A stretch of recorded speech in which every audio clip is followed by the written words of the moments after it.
안녕하세요. 자, 24년도가 벌써 상반기가 지났습니다. 벌써 이제 7월 막 이제 중순은 넘어가고 있는데요. 일단은 상반기 그러면 우리 일반적으로 1월부터 6월까지 있었던 판례를 얘기한다라고 생각하시면 될 것 같아요.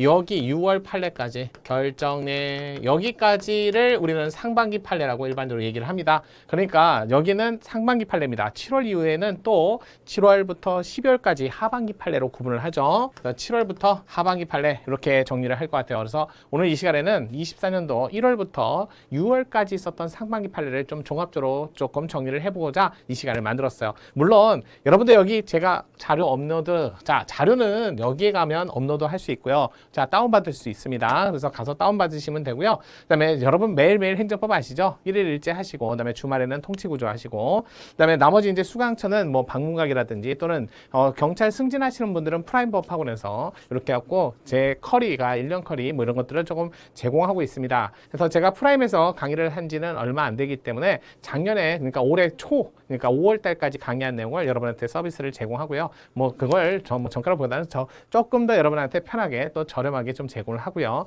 이런 것들은 서비스로 여러분한테 서비스라기보다는 여러분한테 정보 제공 차원에서 제공을 하는 거니까 요거 보시고 마음에 드시면 꼭 찾아와서 조금 눌러주세요. 자, 인터넷 말고요. 유튜브. 자, 그래서 인형쌤 TV, 인형쌤 TV 여기 찾아오시면 그래서 영상 같은 거 있으니까 이 영상도 또 영상도 유튜브에 올라갑니다. 사이트에도 올라가고 그다음에 이렇게 자, 여러분한테 여기저기 이제 알리기 위해서 만든 영상이라는 거 참고하시고요. 물론 이게 모든 결정례를 넣은 게 아니라 시험에 나올 중요 결정례라는 것도 알아두세요. 무조건 다 넣지는 않았어요. 여기 없는 판례도 있어요. 헌법재판소 판례가 많아요. 그중에 꼭 이거는 시험에 나오겠다라는 판례를 6월 달까지 정리한 판례니까 참고하시길 바라겠습니다. 자, 그러면 바로 넘어가도록 할게요. 일단은 앞에 뭐 총론부터 해갖고 쭉 목차는 있는데 솔직히 판례가 뭐 1월부터 6월 달까지 막 진짜 요소요소에 다 있지는 않아요. 그러니까 여기는 일반적으로 자, 요번 헌법에는 없었다. 이렇게 보시면 되고요. 자, 볼게요. 첫 번째 법치주의 원칙에 관련된 판례. 좀 되게 기계적인 미숙한 면이 좀 없잖아 있으니까 좀 참고해 주세요. 자, 일단은 첫 번째 판례부터 볼게요. 앞에 이제 기본 교재 순서대로 대부분 이런 교재로 돼 있으니까 거의 순서가 비슷하실 거예요. 자, 헌법상 지도 원리 중에 법치주의 원리 거의 뭐 자주 나오죠. 명확성 원칙이라든지 법률로 뭐 포괄림 금지 원칙 이런 것들을 좀 보셔야 돼요. 자, 아파트 문제였어요. 뭐 임대 3법은 아니고요. 여기는 자, 아파트를 장기 일반 민간 임대, 그러니까 민간 임대주택 하는데 장기 일반 민간 임대주택 사업과 장기 말고 단기 민간 임대주택 사업인데 솔직히 말해서 여러분 주택 사업을 하려면 돈도 꽤 많고 좀 부자죠. 왜냐면 주택을 많이 갖고 있으면서 이걸로 임대주택 사업을 하는 거니까요. 요즘에 뭐 깡통주택이다 뭐다 해갖고 사회적 물의를 많이 일으키고 있어요. 그렇기 때문에 이거에 대해서는 국가가 많은 입법 재량이 있고 언제든지 이거에 대한 세금 문제라든지 여러 가지 정책적 변화에 대한 입법 재량이 폭이 크다 이렇게 보시면 될 것 같아요. 입법 재량의 폭이 크고요. 또 거기다가 국가는 주거 환경을 위해서 노력해야 할 의무가 있어요. 그게 노력할 의무지 특정 어떤 내용에 관한 구속력이 있는 의무는 아니에요. 그래서 인간다운 생활할 권리 또는 환경에 가보면 쾌적한 주거 환경을 위해서 노력해야 된다 이렇게 들어있다는 거 꼭 아시고요.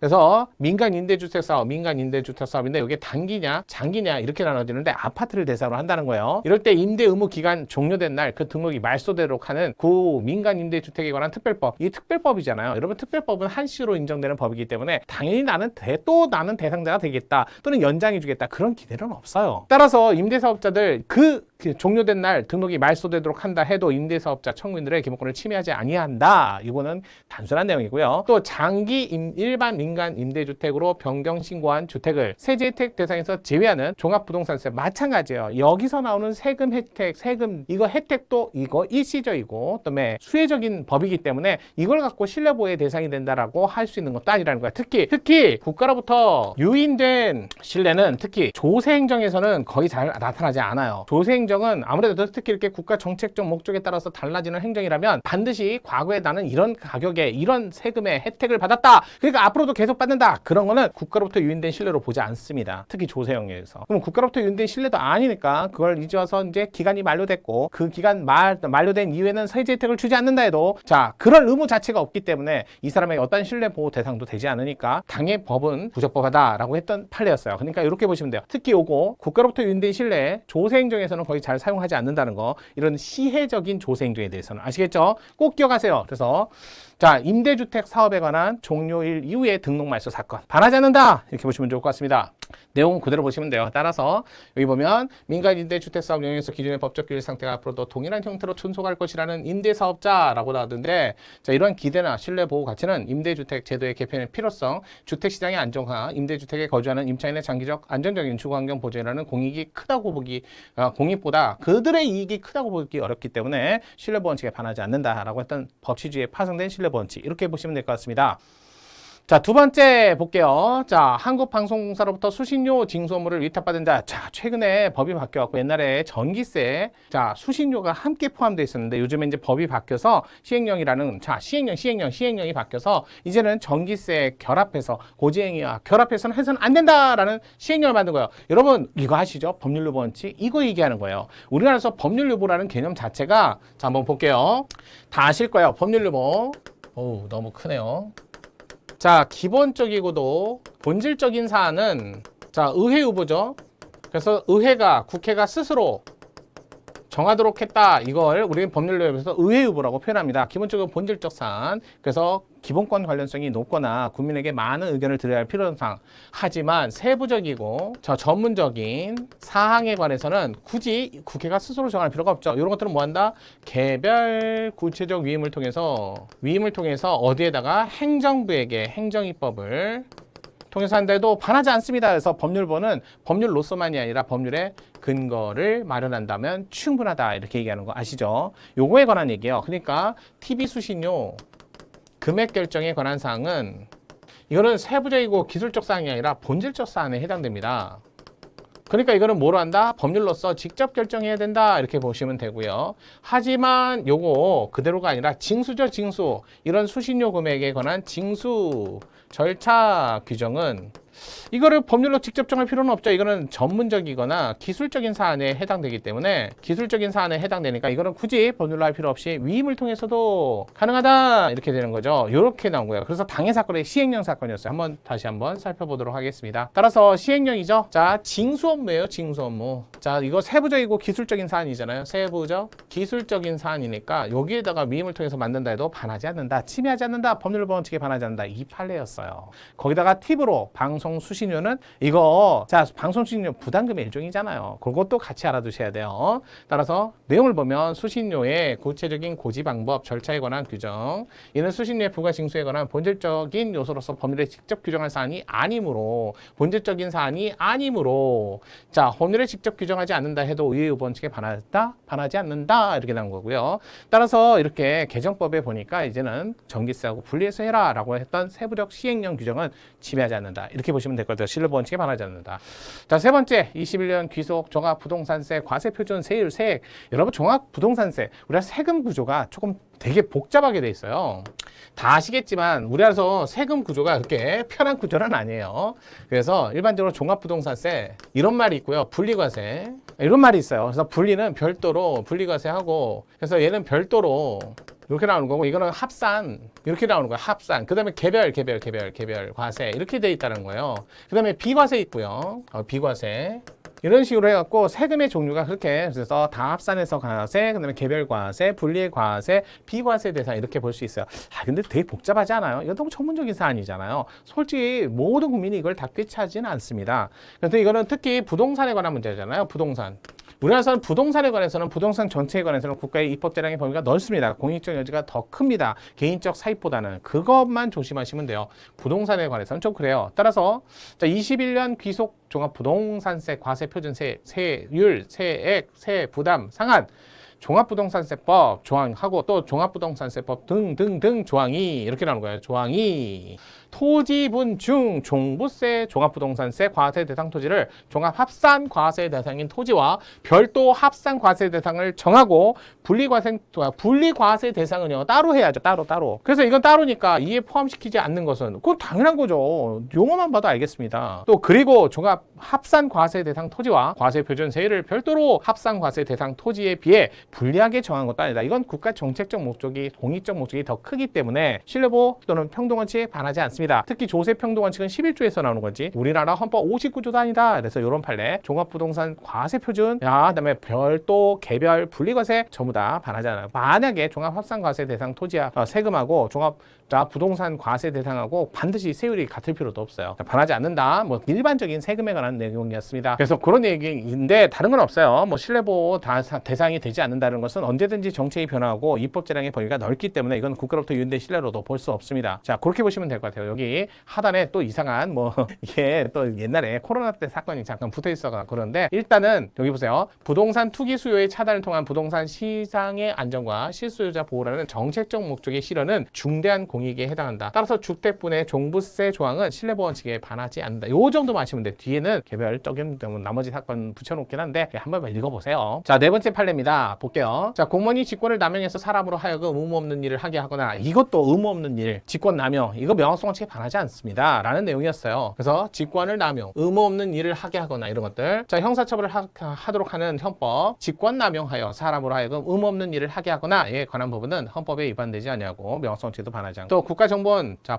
정보원 법중 직권을 남용하여라는 부분 및 다른 기관, 단체, 사람으로 하여금 의무 없는 일을 하게 하여서는 안 된다라는 부분도 결국 자, 일반적인 내용과 다를 바가 없다는 거죠. 근데 이건 또 국가보안법은 여기에 해당되지도 않는다 이런 거예요. 형법만. 그래서 나머지 국가보안법은 아예 대상이 아니었으니까 부적법 각하 형법만을 대상한다. 직권이다, 남용이다. 자, 한마디로 또 의무 없는 일을 하게 전부 다 명확성원칙에 반하지 않습니다. 이런 내용이니까 내용이 크게 없습니다. 그래서 문헌 자체는 명백하다. 자, 5번 누든지 선박의 감항성. 그게 뭐냐면 선박이라는 게 물을 차고 잘 진행해야 되는데 이 물을 차고 진행할 적에 이게 흔들리면 안 되잖아요. 한쪽으로 치우쳐도 안 되고요. 이게 만약에 선박의 밸런스가 깨졌다. 이걸 누가 합니까? 그래서 선박 소유자나 운행하는 자가 직접 그런 사실을 알리도록 하고 알리지 않았을 때 처벌하도록 하는 거. 신고 의무를 위반했을 때 처벌하도록 하는 거. 어쩔 수 없어요. 직접. 이건 전문적인 사안이니까 반하지 않습니다. 이렇게 보시면 돼요. 자, 그다음에 6번 헌법재판소 6번 종전의 헌법 불합치 결정 이후에 신법조항 시행 전에 분할연금 지급 사유. 요것도 그렇게 어려운 건 아니에요.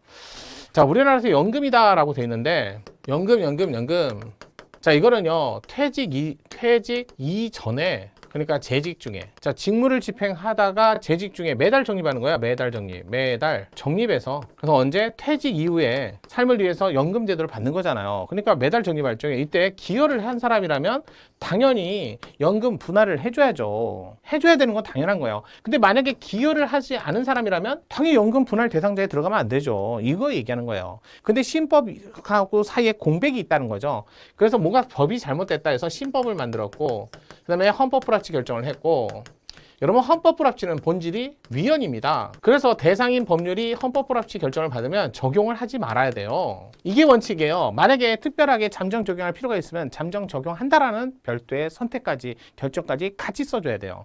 그럼 이 법률을 적용 안 했죠. 그러면서 신법에서는 기여분이 없는 사람은 당연히 뭘 해야 돼요? 아니 기여분이 없는 사람들은 분할연금을 지급하면 안 되죠. 그래서 신법에서 기여를 하지 않은 분에 대해서는 분할연금 지급을 금지합니다. 이런 내용이라는 거예요. 그러면 여기서도 마찬가지로 법이 없었으니까 분할연금이 나갔다면 이런 사람들도 여기에는 자 지급을 하지 말아라 라고 결정을 해줘야 될 거 아니에요. 그 얘기예요. 보세요.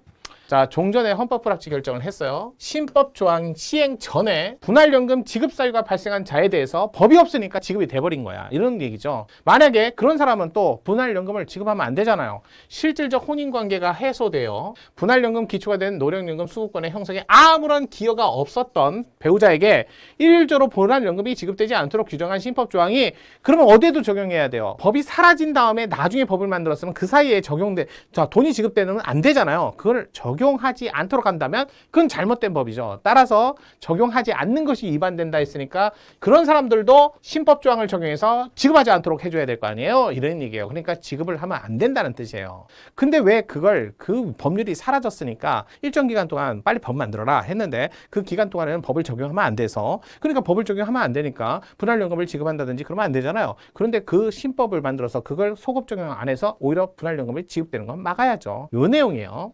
내용도 이거 읽어보시면 아실 거예요. 그래서 약간의 간격 사이의 차이에서 나오는 간격 사이의 이격거리, 이격 시간이 나오는 그런 괴리 현상 때문에 나타나는 현상입니다. 요거 5월달 판례였어요. 자, 그렇게 보시고요. 이제 자, 제도인데요. 솔직히 정당 제도에 관한 판례는 올해 나오진 않았어요. 작년에 이제 1인 1당원 합헌이다. 또 5 이상의 시도당 1천 이상의 당원 합헌이다. 이건 작년 말에 나왔어요. 9월달에. 하지만 올해는 딱히 나오진 않았어요. 그다음에 이제 선거제도.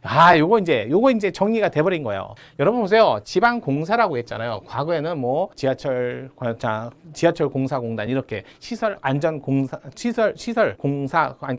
안전공단 이렇게 과거에는 개별적으로 이런 공단 또는 개별적으로 공사 이런 분들에 관한 판례밖에 없었어요. 그러니까 이분들은 국가공무원도 아니고 지방공무원도 아니고 그렇기 때문에 국가공무원법, 지방공무원법에 적용을 받지 않기 때문에 공무원들은 정당 가입하지 마세요 라는 규정을 이분들에게 그대로 적용하면 안 된다는 거죠. 이분들 대부분 뭐랬어요? 당원이 아닌 선거도 아닌 자가 할 수 있는 선거마저도 금지가 돼버리는 거지. 뭐가 아닌데 지방공무원이랑 국가공무원이 아닌데도 불구하고 또 일률적으로 그래서 전부 다 상근 직원들 위원이었는데 여기는 아예 개별 공사 공단이라고 안 하고 그냥 지방공사 이게 포괄적으로 이제 아예 이렇게 얘기한 거야. 지방공사공단 상근 직원 선거운동을 금지하고 이를 위반했을 때 형사처벌 예외 조항이 없잖아요. 그래서 이 조항은 모두 헌법에 위반된다 해서 과거에는 개별 조항 하다가 드디어 이 판례를 들어서 야 다 하지 마. 다 적용하지 마.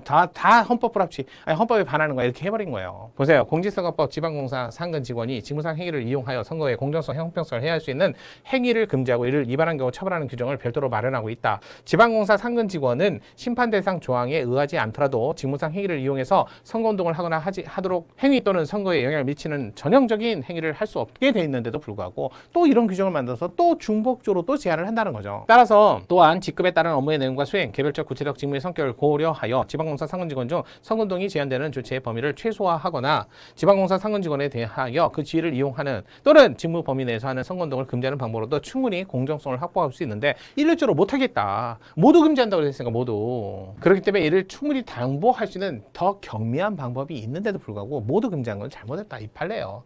따라서 이 판례 취지를 보면 이래요. 과거에 선고되었던 관련 사례를 보면 한국철도공사 상근 직원, 그다음에 시설공단, 교통공사, 안성지 시설공단 이렇게 개별 사건으로 인해서 그때는 원칙적으로 금지하고 예외적으로 허용되는 규정이 없다든가 예외적으로 모두 전면 금지했기 때문에 전부 다 헌법 불합치 하다가 이제는 어떻게 이 사건에서 헌법재판소는 선거운동 또는 당내 경선 제한하는 조항 중에 개별기관의 상근 직원에 관한 부분으로 심판 대상을 한정했던 종전 헌법재판소 선례들과 달리 아예 지방공사 상근 직원 이거는 이제 외워두시는 게 좋겠죠. 포괄적으로 광범위하게 판단을 해준 거다 이렇게 보시면 좋을 것 같아요. 지방공사 상근 직원 이렇게. 자, 또 기본권 이제 들어가겠습니다. 이제 기본권 아무래도 기본권이 대부분 판례가 많이 쌓여 있겠죠. 첫 번째 주택 임대차 3법 임대차 3법이라고 하죠. 임대 3법. 자, 임대 3법 결론은 합헌이에요. 자, 임대3법 뭐가 내용이었냐? 요 판례는 요거였어요. 뭐 많은 내용이라기보다는 간단하게 좀 살펴보도록 하겠습니다. 임대3법 일단은 임대인, 임차인. 자, 임차인이 임차 기간이 끝났을 때 갱신을 요구합니다.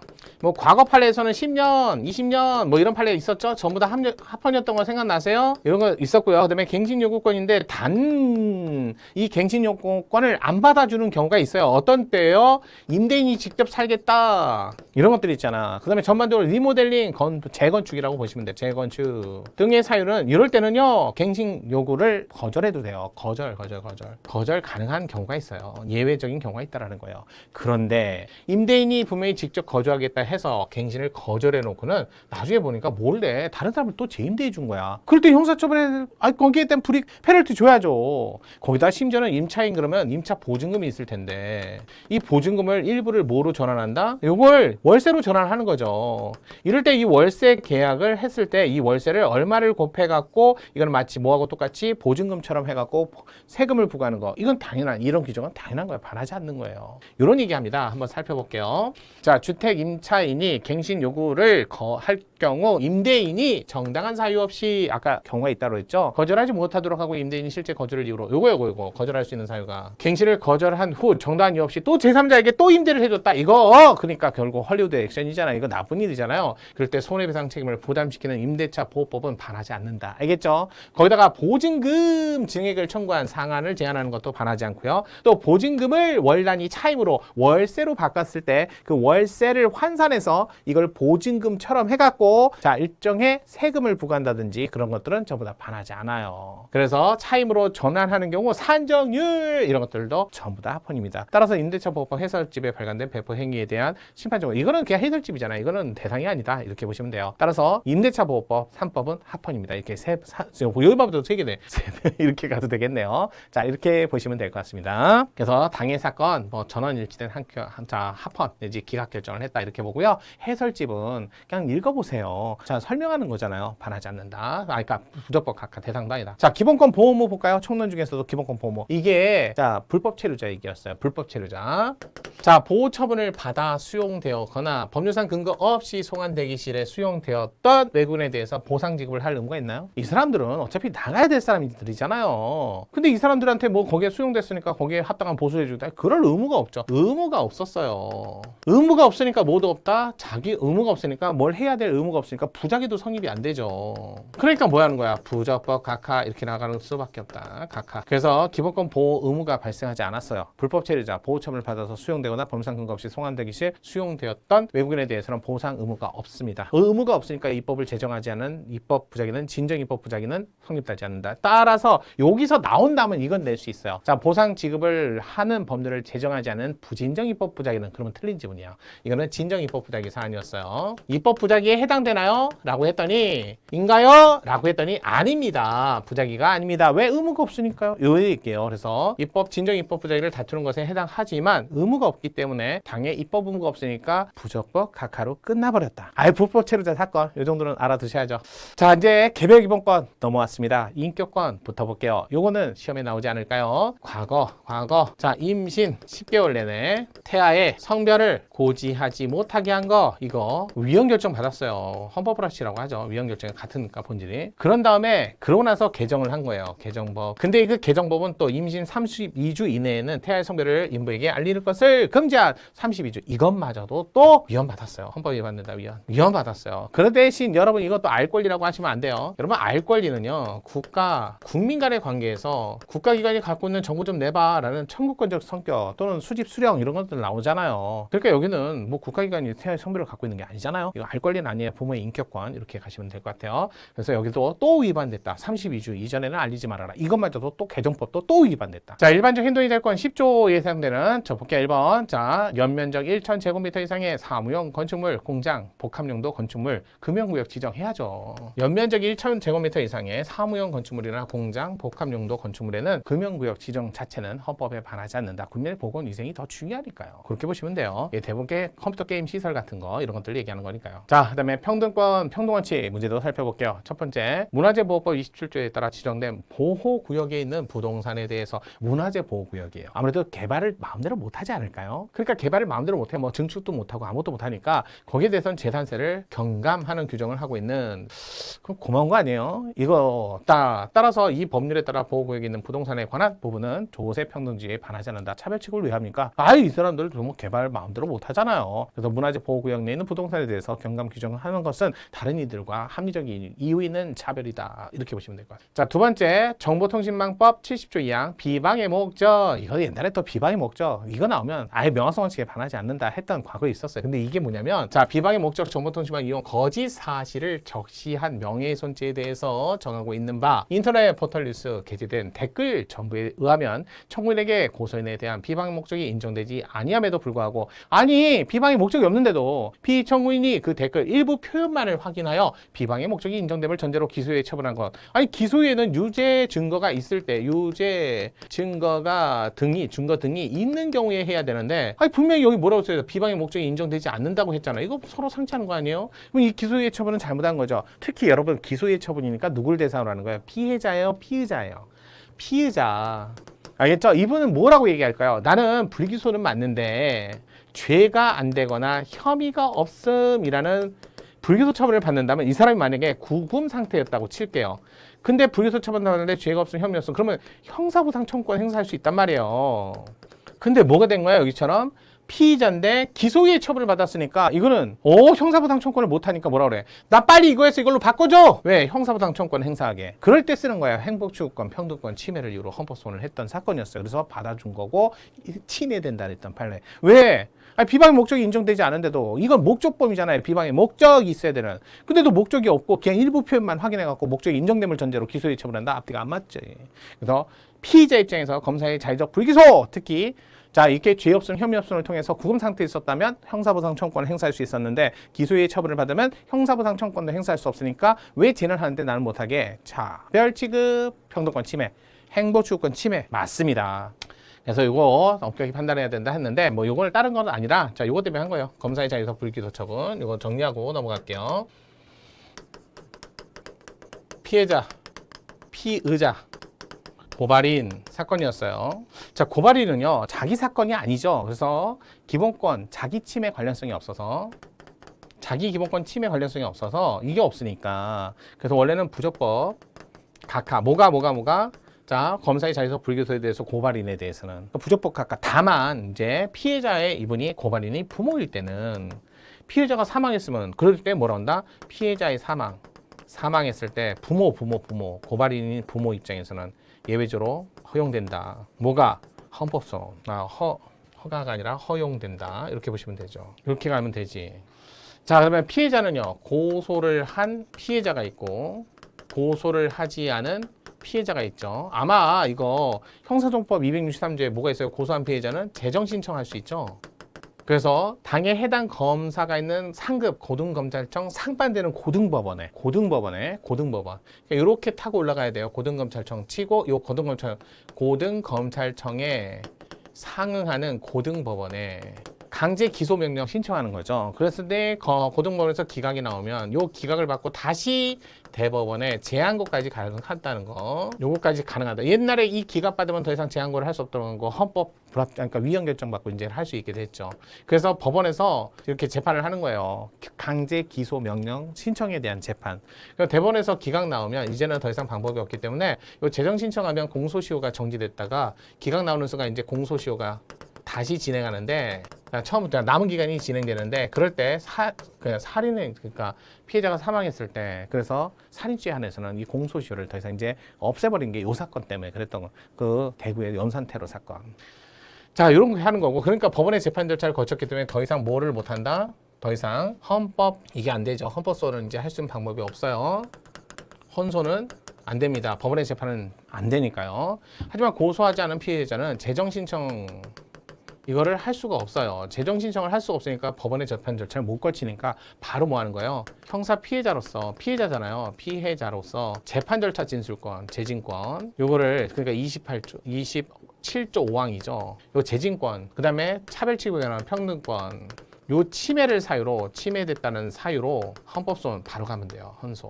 그렇게 된 거고 그다음에 피의자는요. 조금 전에 얘기한 기소유예, 기소중지 요걸 했을 때는 뭐로 바꿀 필요가 있다. 죄가 없음, 혐의 없음으로 바꿔야만 형사보상 청구권을 행사할 수 있기 때문에 요걸 받았을 때는 평등권. 여기는 행복추구권이에요. 행추. 요걸 침해를 이유로 헌법소원 가시면 됩니다. 이렇게 된다는 거. 그래서 재정 신청 절차하고 그다음에 피의자 입장에서 요거하고 정리를 잘 하시면 좋을 것 같아요. 이렇게 하시면 돼요.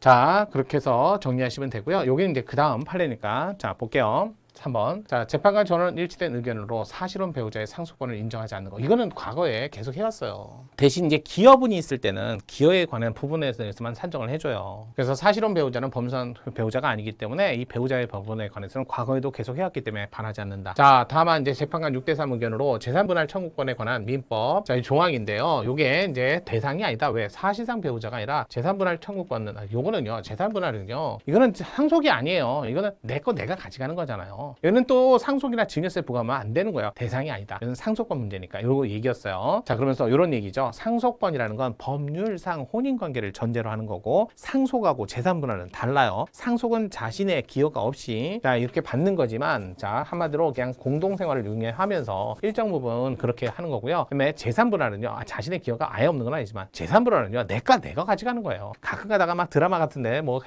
재밌는 뭐 코미디 프로나 이렇게 보면 내 거 내가 가져가야지 그러면서 바지도 반으로 자르고 그러면서 N분 했잖아 그러면서 나오는 거 있잖아요. 그런 것들을 재산분할이라고 하는 거야. 그거는 상속이 아니에요. 거기에다 증여세 부과할 건 아니거든요. 그래서 반하지 않는다. 이렇게 사실혼 배우자는 조금 빨리 가서 혼인신고는 해야죠. 결혼할 의사가 있고 그렇게 같이 살 거라면. 네 번째, 확진자가 참석한 종교행사 출입 명단 등에 대해서 이 사건 방역당국에 제출 요구.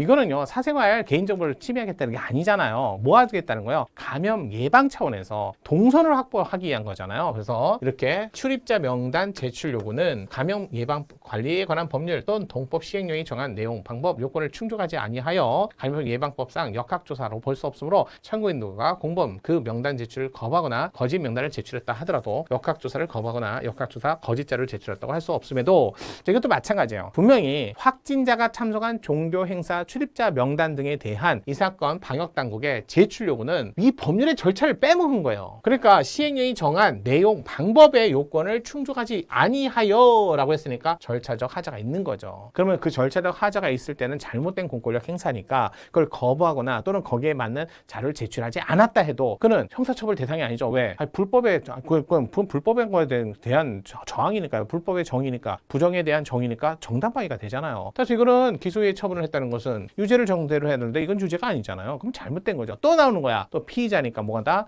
행보주권, 평등권 침해를 이유로 헌법소원 가능합니다. 그래서 결국 침해했다라고 했던 판례. 자, 다섯 번째, 특정범죄 가중처벌에 관한 법률 5조, 회계, 관계 직원 등의 책임에 관한 법률. 자, 국고에 손실을 입힌 것을 알면서 그 직무에 관해서 형법이라고 되어 있는데, 국고에 손실을 입힐 것을 정을 알면서 주관적 요건도 있죠. 또 직무에 관해서까지. 자, 이 부분은 헌법에 반하지 않습니다. 그래서 이 횡령, 죄에 관한, 회계 직원에 관한 책임에 관한 법률은 직무, 알면서 이거 전부 다 명확성 원칙에 반하지도 않고 헌법에 반하지 않는다. 평등 원칙에도 반하지 않습니다. 라고 했던 사건이니까 정리하시면 좋을 것 같습니다. 횡령범죄 요즘 많이 일어나고 있죠. 잠깐 쉬었다 가도록 할게요. 지난 시간에 이어가도록 할게요. 개별 기본권 조항의 신체의 자유. 자, 신체의 자유 보도록 할게요. 자, 요거 뭐 어차피 많이 아실 거예요. 형법을 주로 하시는 분들은 대부분 다 아실 거예요. 미성년자죠. 그것도 13세에서 16세니까 정말 스스로 의사결정을 할 수 있는 나이가 아니라고 봅니다. 따라서 13세, 16세 미만의 사람에 대해서 간음 추행에 관해서 19세 이상자를 폭행, 협박에 의한 강간죄나 유사강간죄, 강제추행죄에 따라 처벌한다 해도 반하지 않는 이유가 그 의사에 반한 거니까요. 그다음에 강제력이 굳이 물리적인 힘만 있어야 강제력이 아닌 거, 그런 것들 반하지 않는다. 이거는 너무나 많이 나온 조문이니까 다 아실 거예요. 자, 그다음에 두 번째 보도록 하겠습니다. 사생활의 자유. 자, 혼인 무효 판결에 따라 정정된 가족관계 등록부. 요게 이제 이거예요. 혼인 무효 판결이 있었다. 그러면 기존의 혼인이 잘못돼서 무효됐다. 그럼 그걸 적을 남길까요, 말까요? 이 사건이었어요. 그래서 혼인 무효 판결이 있었는데 이거에 따라 그대로 보존된다 해도, 이게 만약에 혼인 무효 판결이 또 잘못된 자료를 근거로 해서 내린 판결이라면 또 뒤집을 수 있잖아요. 근데 나중에 그 뒤집었는데 기존에 있던 자료가 다 사라져버리면 그럼 원래 상태로 돌아갈 수 없는 거 아니에요? 그래서 보존하는 거예요. 이걸 혼인 무효가 있었으니까 과거에 있던 걸 남겨갖고 그 사람에게 불이익을 주겠다는 게 아니라, 따라서 과잉금 정치에 반하지 않았다라는 거, 그래서 침해하지 않는다는 거, 이렇게 보시면 돼요. 그래서 사람들이 생각할 때 혼인 무효 됐을 때, 이혼했을 때 기록이 남아있는 것 자체가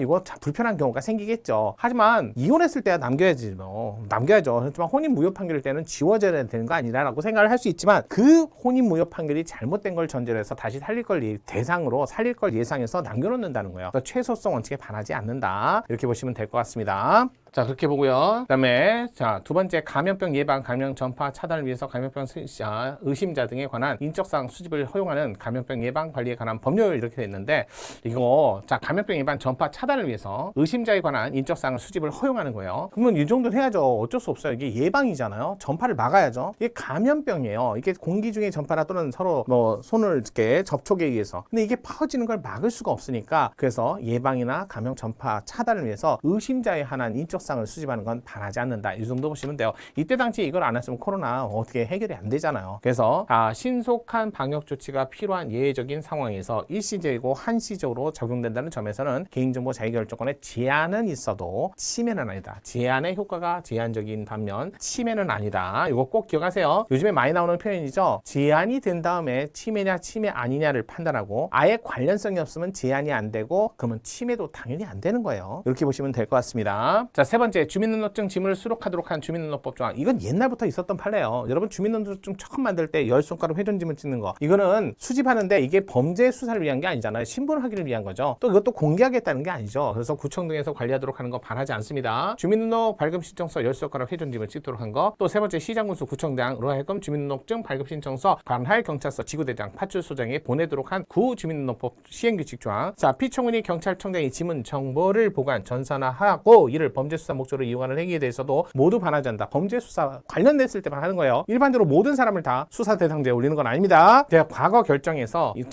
과잉금지 원칙에 반하는지 여부가 판단되지 않았었어요. 근데 이런 선례가 지적하고 있는 바와 같이 10손가락 회전지문 날인하도록 한 이 사건 시행령 조항, 이 사건 보관 행위 등은 불가분의 일체를 이루는 거니까 함께 판단하는 게 어떻겠냐. 그래서 자, 과거 보세요. 이 사건 시행령 조항과 이 사건 보관 행위 등의 법률상 근거가 되는 이 사건의 법률 조항 또는 마찬가지로 넓은 의미로 지문 날인 제도에 구성한다 할 것이고, 또한 이 사건 법률 조항은 10손가락 지문을 요구하지 않는다는 점을 제외하고 있는 이 사건하고 똑같다. 다를 바가 없다. 그래서 결국은 과거 판례를 그대로 답습하기 때문에 타당하다. 그리고 끝난다라고 보시면 돼요. 뭐 계속 있었던 판례잖아요. 자, 오랜만에 양심의 자유에 관한 판례가 나왔습니다. 보통요, 자, 현역 복무하는 분들이 있어요. 현역 군복무. 이분들은 8시간만 하나요? 아니죠. 밤에 대기하는 시간도 있죠. 잠자는 시간이 자유시간은 아니에요. 전부 다 대기 시간도 있어요. 그러다 보니까 대기하다 자다가 보면 불침번도 쓰고 하다 보니까 솔직히 말해서 8시간 뭐 반드시 100% 8시간 하루 24시간을 다 대기하는 건 아니지만 그래도 거의. 그렇다면요,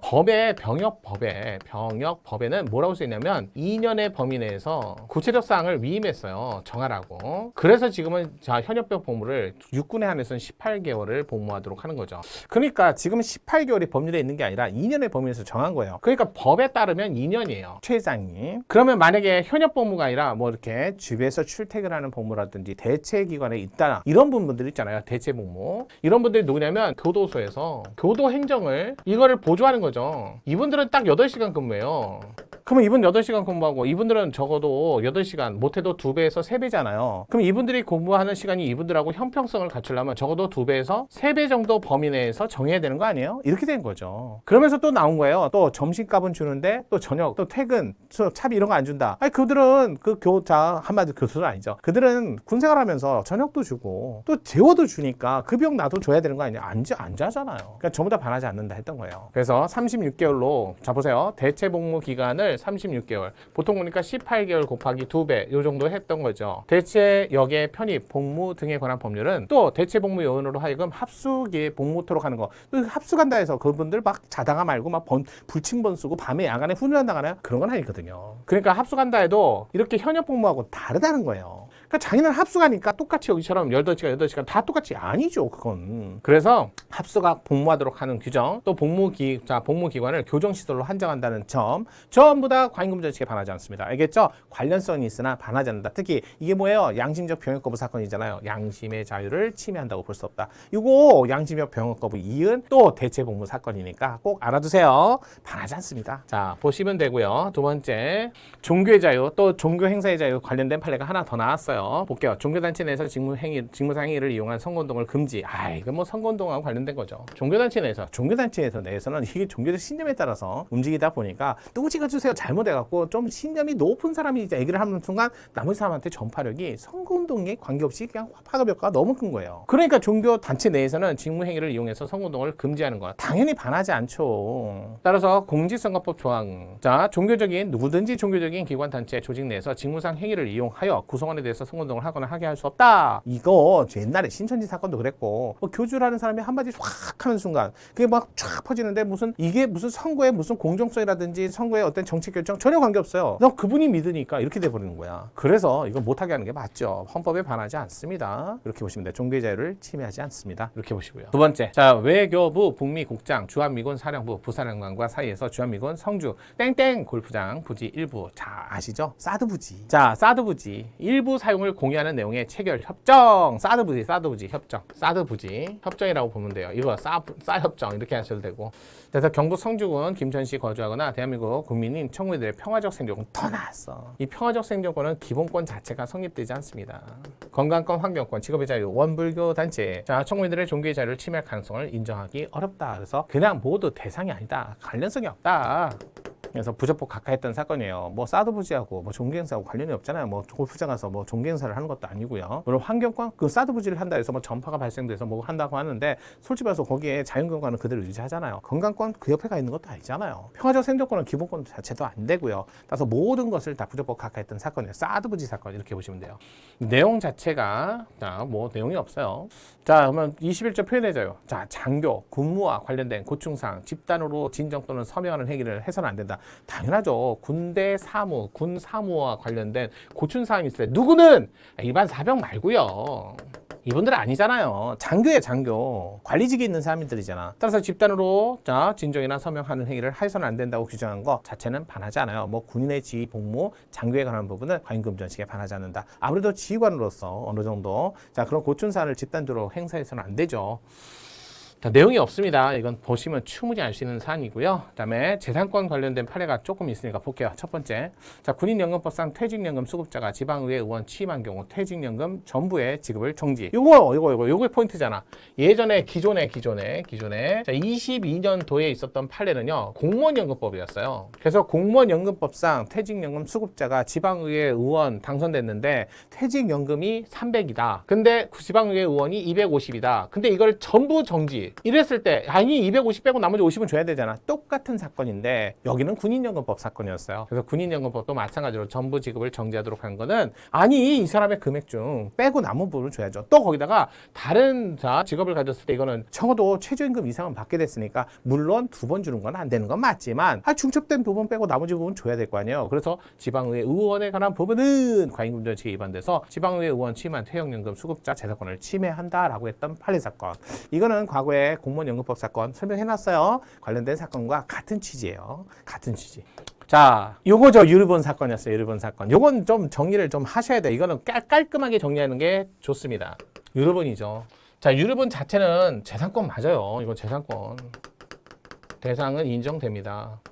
근데 뭐가 헌법 불합치고 뭐가 위헌이었나요? 이거 정확하게 외우셔야 돼요. 위헌인 경우가 있었고 헌법 불합치인 경우가 있으니까 이거 결정문을 바꿔서 내면 틀린 지문이 됩니다. 누가 위헌일까? 형제자매.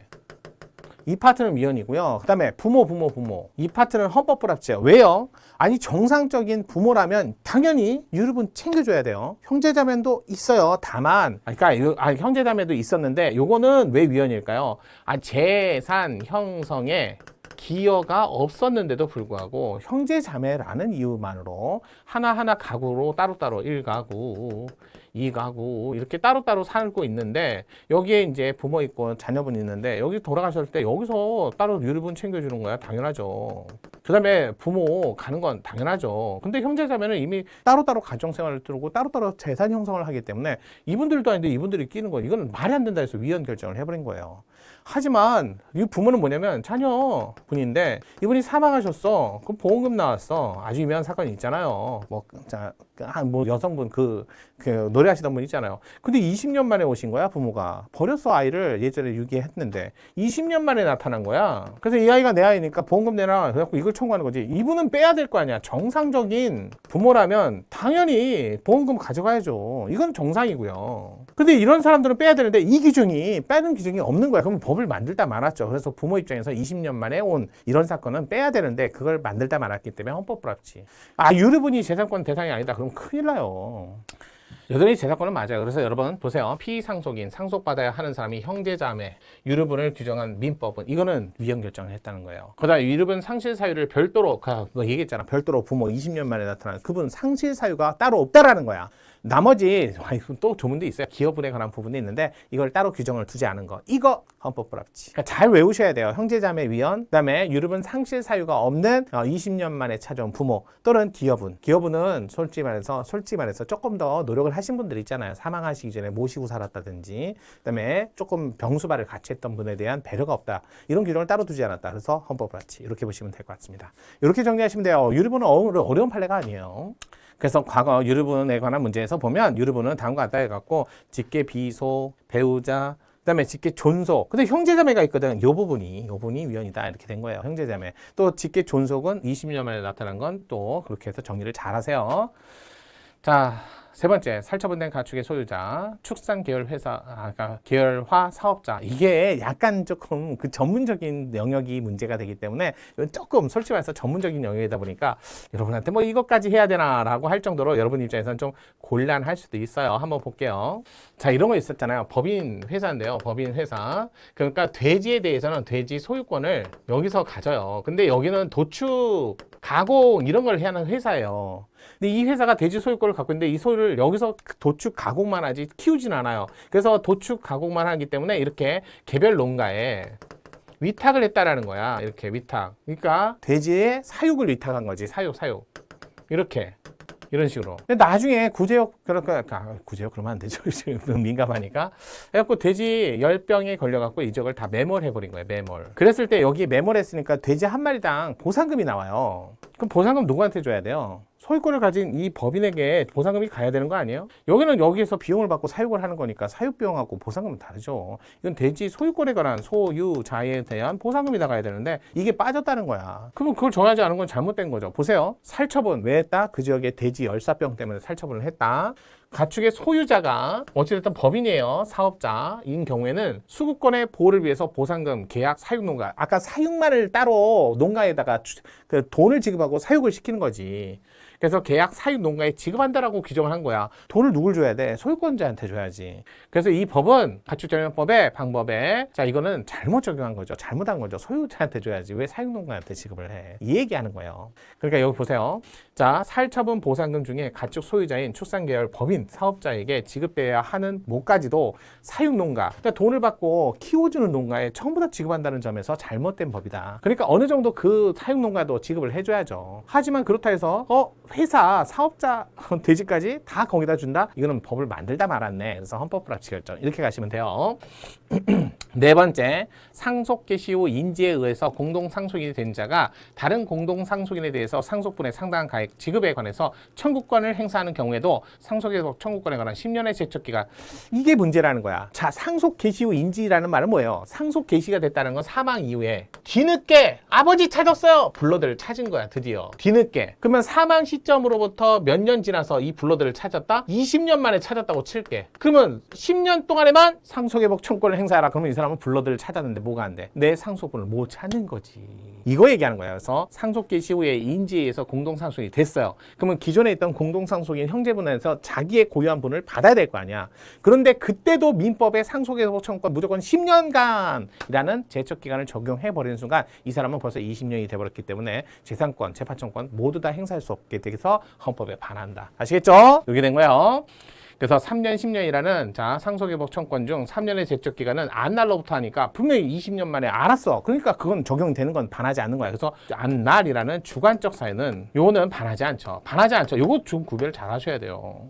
하지만 있었던 날로부터 10년은 그 사람의 주관적 사유와 관계없이 계시한 날로부터 10년 이래버리면 그러면 이제 못하는 거잖아. 둘 중에 하나만 더 가면 끝나는 거거든요. 그래서 문제가 됐다는 거예요. 그래서 침해 행위가 있으면 날로부터 10년이라는 여기 있은 날로부터 10년 후에 인지 또는 재판 확정이 된 경우에도 추가적으로 공동상속인 추가 자 상속분 가액 지급 청구권 원칙적으로 행사할 수 없도록 됐으니까 10년 부분이 위헌인 거예요. 3년 말고 이건 반하지 않고 10년 부분이 위헌인 거야. 이거 조심하셔야 돼. 이거 나올 수 있어요. 다섯 번째 의료기부기관 의료법. 자 이러한 의료기관 사무장병원 이 사건이었어요. 이게 문제가 됐던 게 약간 문제가 됐었어요. 사무장병원인데 이게 무슨 문제가 됐을까라고 해서 이제 살펴보니까 이런 내용이었어요. 사무장병원 사건. 자 A 병원이었어요. 그래서 의심이 된다.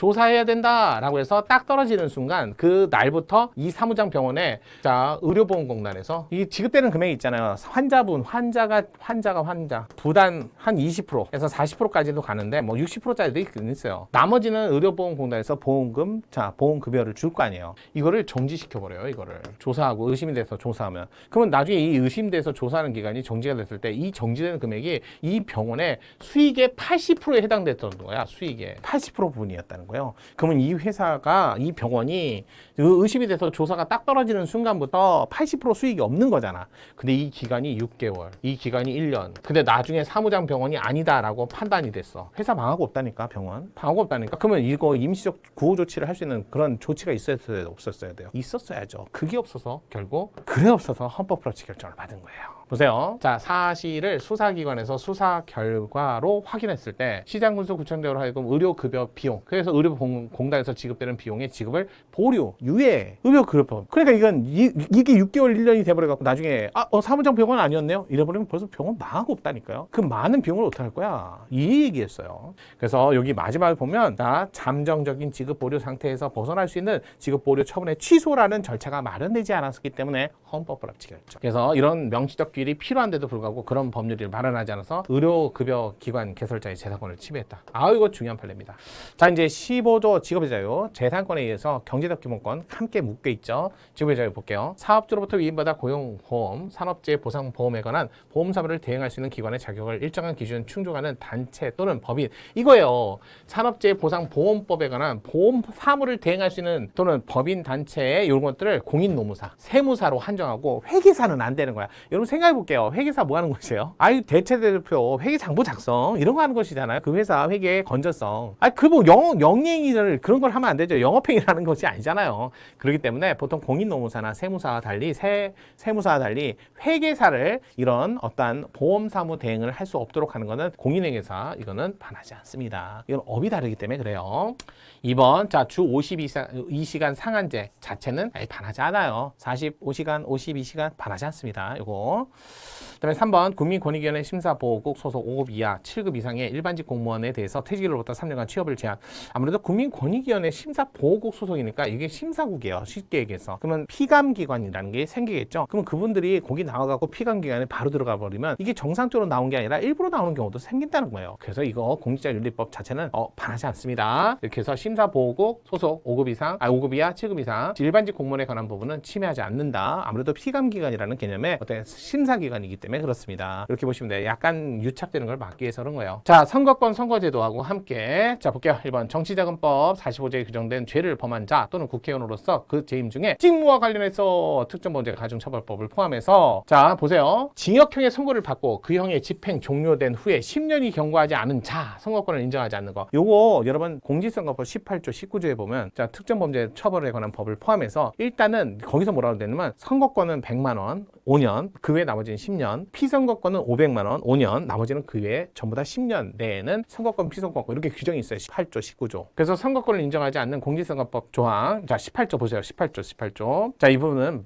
이건 반하지 않아요. 청구에 대해서 심판 대상 조항이 정한 범죄를 범하여 징역형의 판결이 확정된 사람, 그 판결이 확정된 때부터 선거권을 인정하지 않는 것이고 당해 사건은 그 사람이 아니기 때문에 1년을 경과해서 선거로부터 그러니까 대상자 자체가 아니죠. 10년이라는 법의 대상이기 때문에 그래서 이거는 10년 1년이 경과해서 제기된 것이라는 이유로 대상 사건이 아니다. 그리고 끝났는데 법 자체는 반하지 않습니다. 오늘 그 정도만. 이거 공직선거법 18조에 관한 조문이에요. 자, 두 번째 공직선거법 250조 허위 사실 공표 후보자가 되고자 하는 자에 관한 허위 사실을 공표한 자에 관한 부분 전원 일치된 의견으로 헌법에 반하지 않는다. 합헌. 자, 후보자 비방죄 중에 후보자가 되고자 하는 자. 이게 무슨 뜻이냐면요. 여러분 허위사실 공표죄라고 처벌하는 형벌이 있어요. 자, 그런데 이분이 허위사실 공표죄가 됐을 때 처벌하는 거하고 여기 후보자가 되고자 하는 자에 관한 부분인데 다른 건 없어요. 자, 허위사실 공표죄하고 비방금지 조항인데 비방을 했어요. 근데 나중에 보니까 그게 판단이 됐어요. 어떻게 허위사실이었다. 그럼 허위사실 공표죄로 처벌하면 되는 거잖아. 그런데도 불구하고 비방금지 조항이 조금 더 잘못된 거 아니냐 해갖고 자, 처벌을 더 강화해야 되느냐라는 이런 취지였는데 솔직히 그럴 필요가 없다는 거예요. 어차피 허위사실로 밝혀지면 비방일지라도 그게 허위사실로 밝혀지면 허위사실 공표죄로 처벌하면 되기 때문에 별도의 가중처벌할 필요가 없다라는 거죠. 그러니까 뭔가 비방을 했다라는 걸 공론화시켜서 그 비방을 갖고 판단을 해갖고 처벌하는 규정이 있으니까 충분히 반하지 않는다라고 해야 되는 부분이고요. 그게 첫 번째고, 그래서 반하지 않는다. 두 번째, 공직선거법의 후보자 비방 죄 중에, 자 여러분, 허위사실이라든지 비방은 명확성 측에 다 반하진 않아요. 그다음에 자 비방 죄 중에 후보자가 되고자 하는 자에 관한 부분, 요거는 표현의 자유를 침해했다, 너무 과도하다, 이런 얘기예요.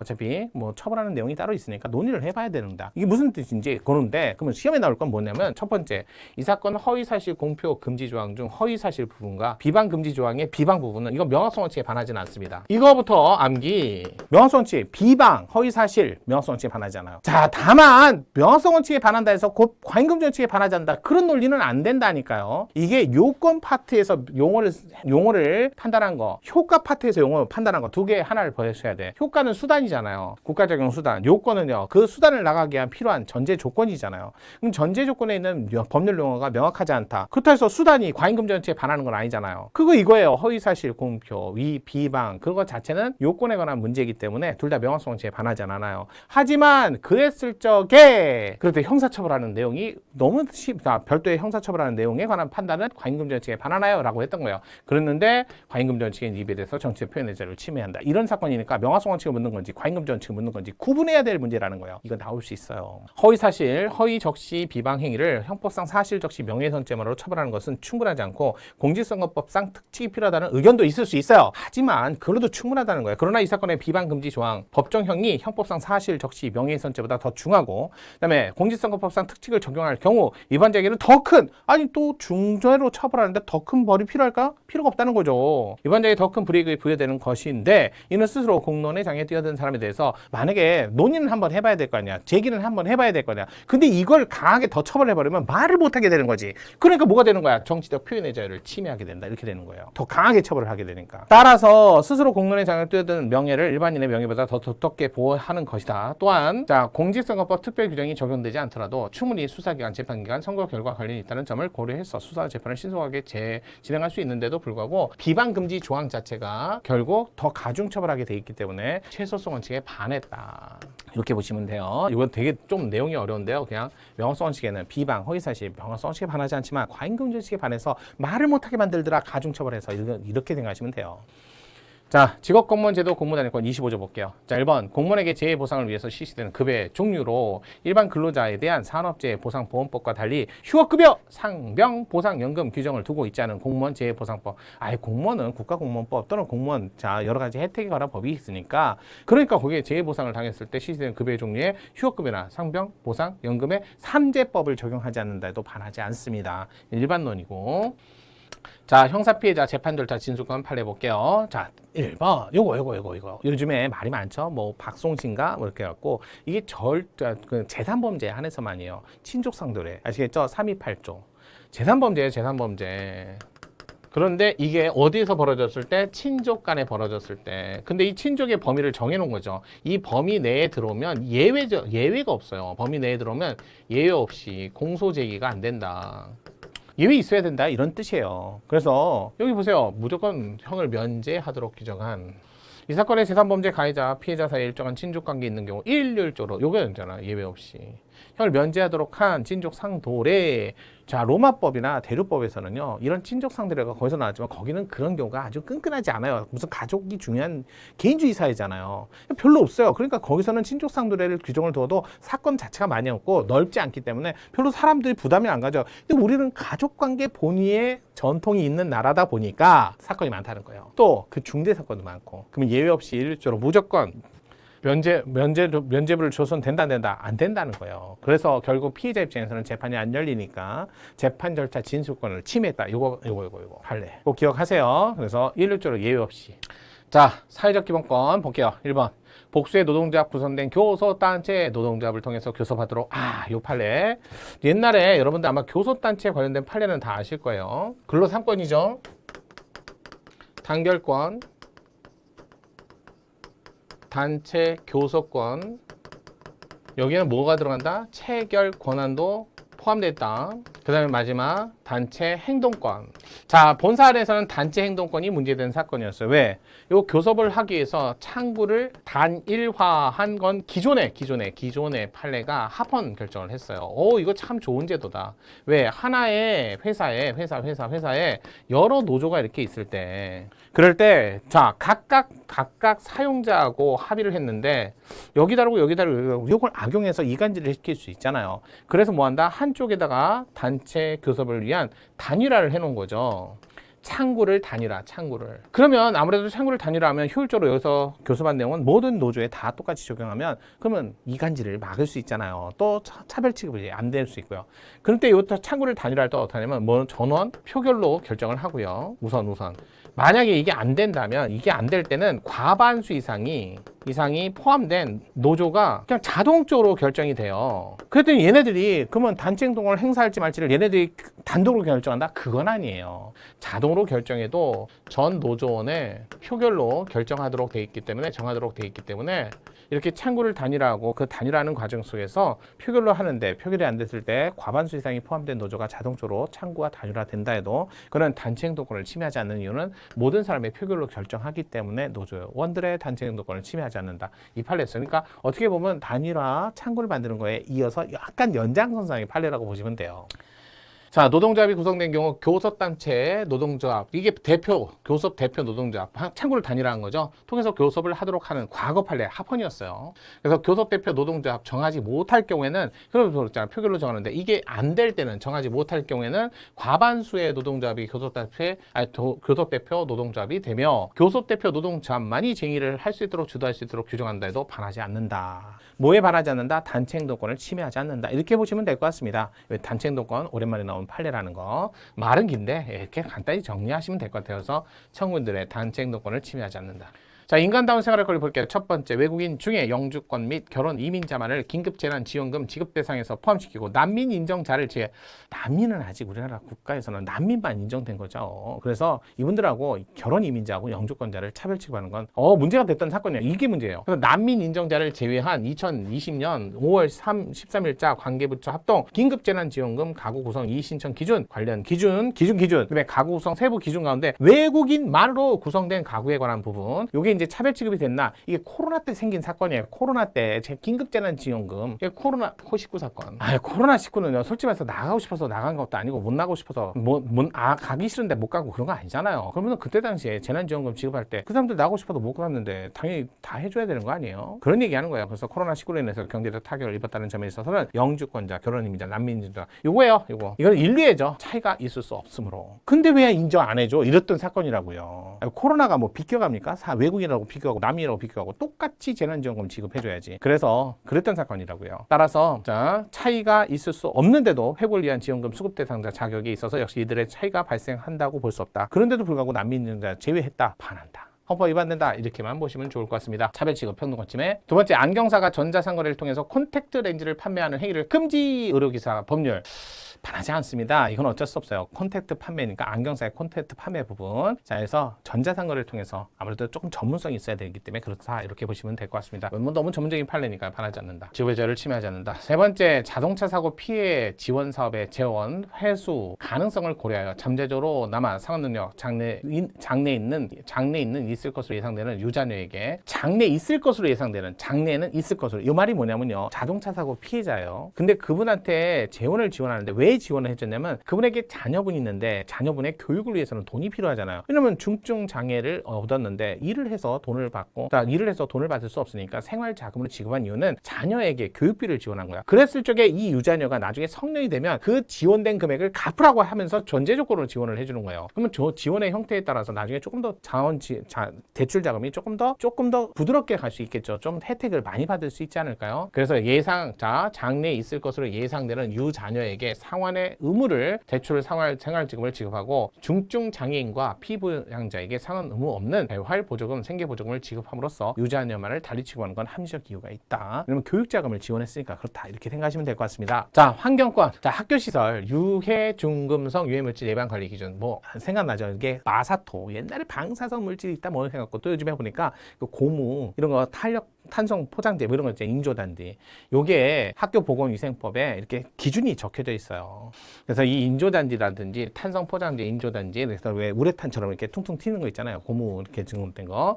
거기에 점검이나 조치물을 규정하고 마사토 운동장에 대해서는 별다른 규정을 두지 않은 거. 마사토 옛날 방사능 물질도 못했는데 그건 돌에 여러분 천연 물질에는 다 방사선이 나와요. 예, 그래서 마사토 규정이 아니라 인조단지나 탄성 포장재에 관한 의무를 규정하고 마사토 운동장에 대해서는 별다른 규정을 두지 않는 거 반하지 않는다. 자. 그렇게 보시고요. 기본적 의무. 자, 이거 의무 있다 없다 문제인데 별도로 없는 것 같아요. 의무에 관한 문제는. 자, 이제 통치구조 문제가 몇 개 없었어요. 그래서 몇 개 없는데 한번 살펴볼게요. 헌법소원 사건이었어요. 자, 세월호 사건, 대형 해난 사고, 국민의 생명 보호할 국가 포괄적 의무가 있음은 종래헌법재판소가 벌써 이미 해명했어요. 다 판단했어요. 다만 구체적인 구호 조치 내용과 관련 법령 해석 적용 문제 이미 법원을 통해서 구체적 위법성이 판단되고 거기에 따른 책임까지 다 줬으니까 이제서 또다시 밝힐 필요가 있다 없다. 이제 할 얘기가 없다. 더 이상 논의할 이익이 없다. 그래서 부적법각하. 다 끝났다. 이렇게 보시면 돼요. 그러니까 법적인 문제는 다 끝났다. 그렇게 보고요. 자, 두 번째 이제 탄핵 문제였어요. 유땡땡에 대해서 외국환 거래법 위반으로 공소 제기하고 공소권 남용에 해당한다는 이유로 공소 기각한 항소심 판결에 대해서 상고함으로써 이 사건의 상고. 자, 법률을 위반했다는 이유로 국회가 탄핵 심판을 청구한 사건에서 헌법재판소. 자, 일단 우리나라에서 뭐 이상민 행안부 장관도 그렇고 자, 일반적으로 탄핵 그다음에 요즘에 이제 검사 탄핵도 들어가긴 했는데요. 탄핵이 결정된 탄핵이 확정된 판례는 솔직히 말해서 대통령 빼고는 거의 없어요. 그래서 이 사건은 탄핵 대상 중대한 법 위반. 그냥 그 정도만 아시면 돼요. 탄핵은요, 직무집행과 관련해서 중대한 법 위반 이게 기본이고요. 다만 대통령에 한해서는 여기에 플러스 뭐까지 있어야 된다.